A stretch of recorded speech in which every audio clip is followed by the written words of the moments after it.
আল্লাহ রাসূল সাল্লাল্লাহু আলাইহি ওয়া আলিহি ওয়াসাল্লামের জন্য সেদিন ইব্রাহিম আলাইহিস সালাম দোয়া করেছিলেন মক্কার ধুধুমরু প্রান্তরে।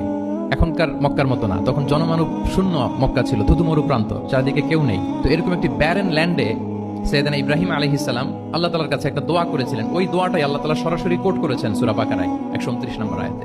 এবং সেখানে তিনি বলেছেন, রব্বানা ওয়াবআথ ফীহিম রাসূলাম মিনহুম ইয়াতলু আলাইহিম আয়াতিকা ওয়া ইউআল্লিমুহুমুল কিতাবা ওয়াল হিকমা ওয়া ইউযাক্কিহিম ইন্নাকা আনতাল আজিজুল হাকীম।